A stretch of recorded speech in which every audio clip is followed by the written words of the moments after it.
Selamat datang di Paradigma Prayogo, meretas batas mengubah dunia. Perkenalkan, saya Dimas Prayogo sebagai salah satu CEO perusahaan mesin pertanian dan industri. Pada kesempatan ini, saya akan mengajak Anda semua menjelajahi dunia, bercerita tentang peluang masa depan sejalan dengan perkembangan industri 4.0 and society 5.0 yang dikemas dalam manajemen strategik dan aplikasinya dalam kehidupan nyata. Pemirsa yang bijaksana, pertanian berkelanjutan akan selalu berkembang dan mengalami perubahan. Peluang di era mendatang, mekanisasi pertanian akan membutuhkan sumber daya yang handal dan tim yang hebat. Apa saja sih yang perlu disiapkan untuk memiliki sumber daya yang handal dan tim yang hebat? Pembahasan kali ini akan ditekankan tentang penilaian audit internal. Sebagai aspek kunci dari manajemen strategis, penilaian audit internal membantu mengevaluasi dan meningkatkan kinerja ke seluruh perusahaan, serta memastikan bahwa kami berada pada jalur yang tepat untuk mencapai tujuan. Untuk membimbing diskusi kita lebih lanjut, kita akan merujuk pada wawasan berharga yang dibagikan dalam buku Strategic Management Competitive Advantage Approach, Concept and Case, edisi 16 karya Fred and R. David Force R. David.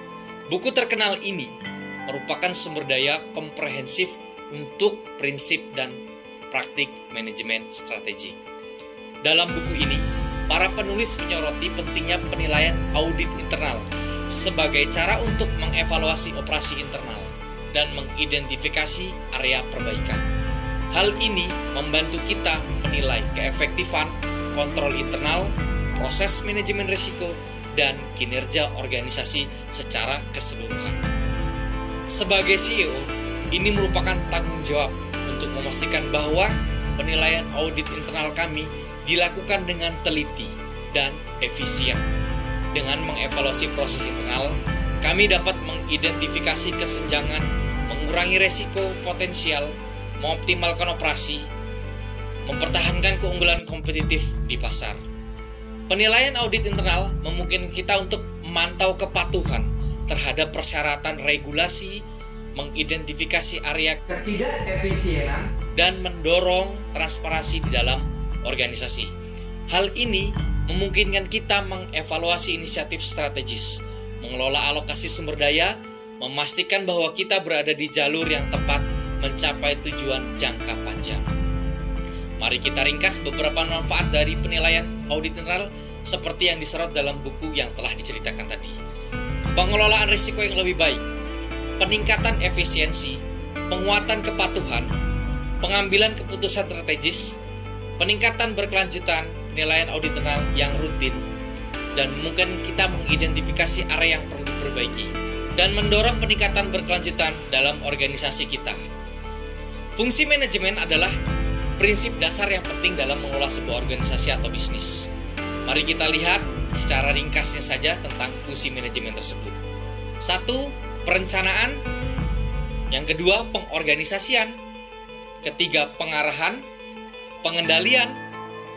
Dan yang selanjutnya, pengambilan keputusan.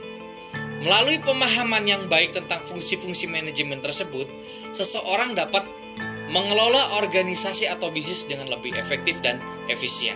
Setiap fungsi saling terkait dan untuk mencapai tujuan organisasi secara keseluruhan. Sering kita kenal dengan POAC, PDCA, dan sebagainya macam fungsi manajemen tersebut. Selanjutnya kita lihat secara singkat fungsi pemasaran. Ini juga ada keterkaitannya dengan fungsi manajemen di atas tadi. Yang pertama, analisis pasar. Nah, itu kita penting itu perlu untuk menganalisis perencanaan dan pengembangan produk, pemasaran dan promosi, kemudian penjualan dan layanan pelanggan. Dengan memahami dan melaksanakan fungsi-fungsi dasar pemasaran ini, perusahaan dapat membangun hubungan yang kuat dengan pelanggan, mencapai tujuan penjualan, dan menciptakan keunggulan kompetitif di pasar. Terima kasih, selalu setia dalam saluran ini, tertarik dengan topik ini. Sampai jumpa di video selanjutnya. Seru kan? Semoga bermanfaat.